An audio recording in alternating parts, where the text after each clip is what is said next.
Hello everyone. So we are discussing the back exercise questions of the chapter Structure of Atom, and today we will discuss question number 65.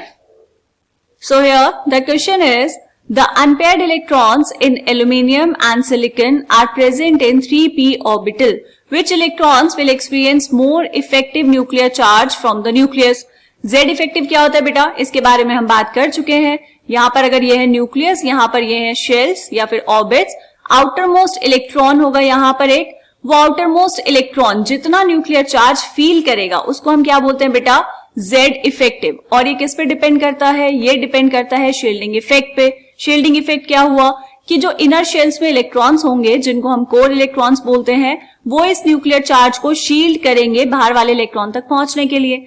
और जितना ज्यादा ये shield करेंगे उतना ही कम क्या होगा बेटा, जेड इफेक्टिव होगा. जितना पुअर शील्डिंग इफेक्ट होगा कोर इलेक्ट्रॉन्स का उतना ही ज्यादा होगा जेड इफेक्टिव.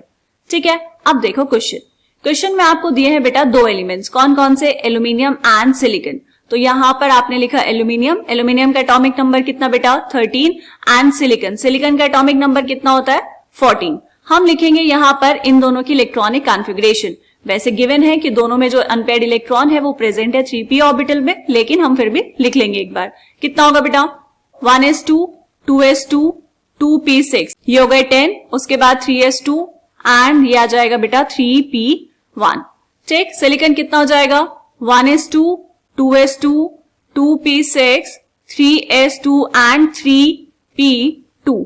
ओके, ऊपर वाला जो 3p1 है बेटा, यहां पर अगर हम ऑर्बिटल्स बनाकर देखें तो इसमें प्रेजेंट है एक इलेक्ट्रॉन, और नीचे क्या है बेटा 3p2. 3p2 का मतलब 3p ऑर्बिटल में से 2p ऑर्बिटल्स में एक एक इलेक्ट्रॉन प्रेजेंट है. यहां पे आपको बताना है कि एल्यूमिनियम और सिलिकॉन में जो अनपेयर्ड इलेक्ट्रॉन है उसमें ज्यादा इफेक्टिव न्यूक्लियर चार्ज कौन फील करेगा, कौन सा इलेक्ट्रॉन फील करेगा. कैसे बताएंगे, देखो बेटा यहां पर एल्यूमिनियम और सिलिकॉन में जो अनपेयर्ड इलेक्ट्रॉन प्रेजेंट है वो दोनों ही किस में है, p ऑर्बिटल में. यहां पर भी 3p में है और यहां पर भी 3p में है. अगर हम बात करें कोर इलेक्ट्रॉन्स की, तो यहां पर भी कोर इलेक्ट्रॉन सेम है और यहां पर भी कोर इलेक्ट्रॉन सेम है. तो शील्डिंग का तो कोई इफेक्ट नहीं पड़ने वाला. और अगर शील्डिंग का कोई इफेक्ट नहीं पड़ेगा बेटा, तो जिसका न्यूक्लियर फोर्स ज्यादा होगा उसका अनपेयर्ड इलेक्ट्रॉन उतना ही ज्यादा इफेक्टिव न्यूक्लियर चार्ज को फील करेगा. इसका मतलब ये हुआ कि एल्यूमिनियम और सिलिकॉन में ज्यादा नंबर ऑफ प्रोटॉन्स किस में है बेटा, सिलिकॉन में. एल्यूमिनियम में नंबर ऑफ प्रोटॉन्स है 13 और सिलिकॉन में नंबर ऑफ प्रोटॉन्स कितने हैं बेटा, 14. तो क्योंकि इसमें नंबर ऑफ प्रोटॉन्स 14 है तो इसका क्या होगा बेटा, इसका न्यूक्लियर चार्ज ज्यादा होगा, है ना. और शील्डिंग इफेक्ट से कोई फर्क पड़ नहीं रहा है. तो जिसका न्यूक्लियर चार्ज ज्यादा होगा उसका अनपेयर्ड इलेक्ट्रॉन क्या करेगा बेटा, ज्यादा इफेक्टिव न्यूक्लियर चार्ज फील करेगा. तो यहां पर हम लिखेंगे मोर जेड इफेक्टिव.